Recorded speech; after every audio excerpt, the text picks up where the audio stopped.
Hello and welcome back to another Tea Time with me, Amanda Prochaska. Today we are going to talk about something that is talked about a lot in the industry, and that is health checks.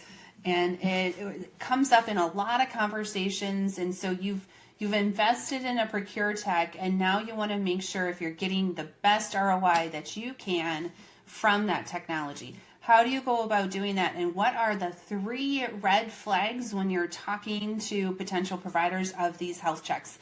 So let's go ahead and dive in.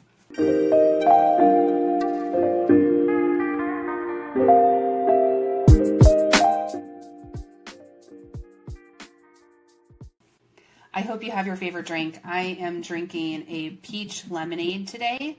Health checks came out of the providers themselves, the tech providers, wanting to make sure that you were ready to renew.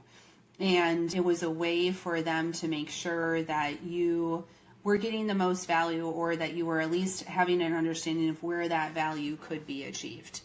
Now, lots of people provide health checks. So if you are currently on a ProcureTech system and you're getting ready to renew, or you are looking at, well, how do we optimize this? What's our continuous improvement roadmap? A health check is a really great place to start for that. But here are some red flags that if you are going through and talking to providers, to be very aware of. And I'll talk a little bit about what Wonder Services does too, because we also do health checks. So first red flag is understanding the scope. Now, as I said, tech providers love to do these assessments, and they should. It's a really, really great offering. So if you are going with a tech provider, more than likely they're going to be focused on 2 things: configuration and integrations. They are also going to listen to what you need and offer up additional modules that you might be able to purchase to solve for your current needs, because those needs might be different than when you implemented. So think of their approach as very tech forward. So is your configuration right? Are your integrations working properly? And do you have all of the right modules to suit your needs today? Now, if you're going with other providers, more consultative approach, those that offer advisory services, you might get a broader perspective on your health check. So, for instance, what we do at Wonder Services is we actually go through 8 different parameters of your process, of your implementation, if you will, to make sure that everything is working nicely together. Because most of the time, you might have some funky configuration or something set up wrong, or some of your integrations indeed might be broken, but there are things around your process that could really maximize your investment. So for instance, we go through not only your tech configuration and integrations, etc., but we look at your organizational design to make sure that you are supporting the processes in the most effective way. We look at your people skill set. So do you have the right skills on the team to not only leverage the technologies correctly, but to maximize their use? Do you have policies and processes that truly are best in class and support not only what you need today, but maybe well into the future? We see a ton of gaps in metrics and in your data. So if you are looking at your health check, you might have underlying data issues, which actually drive issues with integrations. So they kind of go hand in hand. So if you have a data issue, we'll take a look at that. We also look at, are you measuring what you want to measure? We tend to forget that we implement these systems not only for visibility and easy use, but we also want the data. So what are we trying to do with all of this? What are our metrics that we're trying to measure? And if you don't measure it, frankly, I learned this running my own business. If you don't measure it, it doesn't get done. So please, that's an important aspect of everything that we do here, is making sure that your data and your metrics are aligning to your business. And this is one that typically doesn't get tackled during an implementation, but it's something to consider. Do you have cultural elements that are preventing adoption or usage of your platform? Do you have other cultural elements that might need to be considered changed or just incorporated into the implementation that will make this much more effective. So we go through all 7 of those, or all 8 of those, because we want to make sure that it is a collective picture of how you are operating, not just in isolation how the tech is performing for you. So that is a huge difference. But just make sure that you truly understand the scope of what you're getting and everything that's going to be covered. So that's red flag number 1. Red flag number 2 is going into an assessment without your vision and what I call your metrics clearly defined, and that, or what we call an mission and measurement. So mission and measurement. How do you know what you want to get, what you want to achieve? What does the longer term look like? And I'm going to give you an example of why this is important.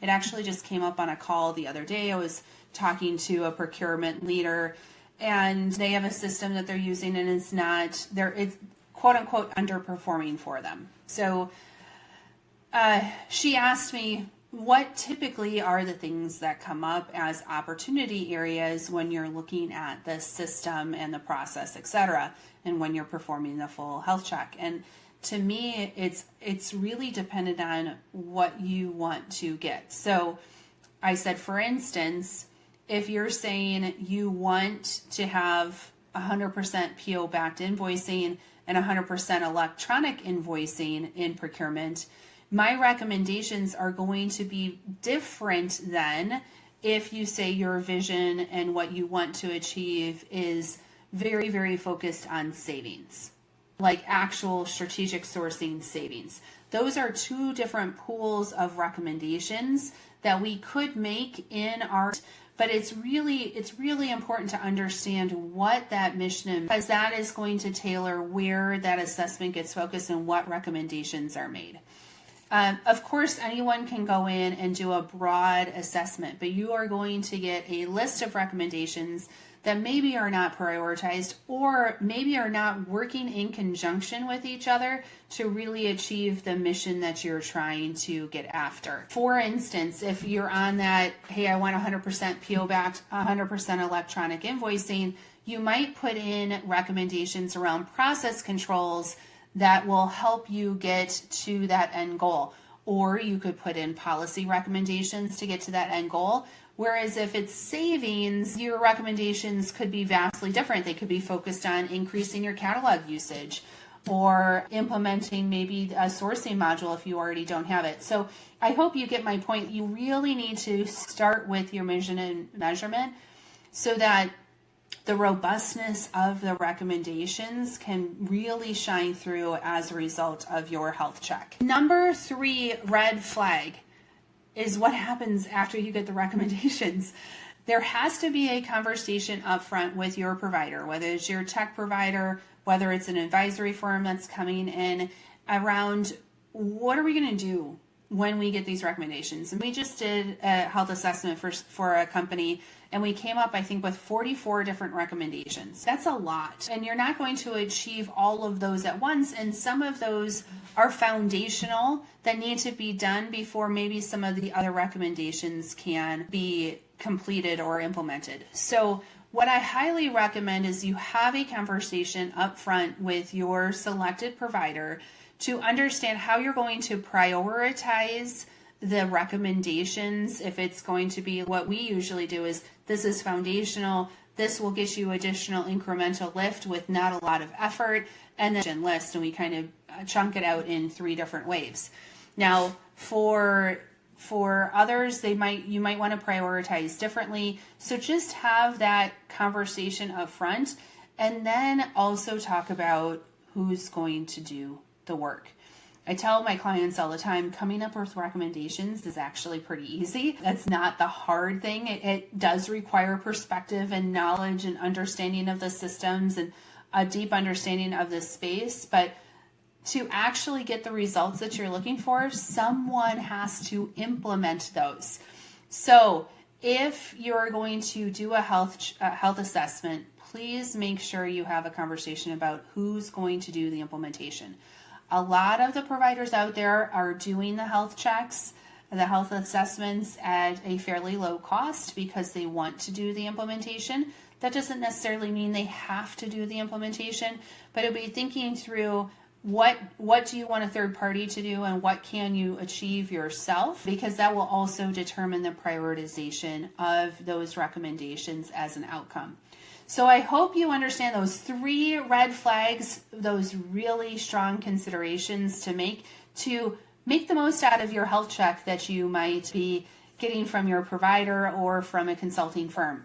With that said, I am Amanda Prochaska. I am the founder and chief Wonder Officer of Wonder Services. I love bringing this content to you because 16 years when I worked in procurement, at times I was flying blind, and now I'm able to pass along the knowledge to all of you so that you don't have to go through it alone. So whether it's change adoption practices, project management, transformation, or we even get into various other topics on this channel. If you love any of those topics and you work in procurement, please hit like and subscribe.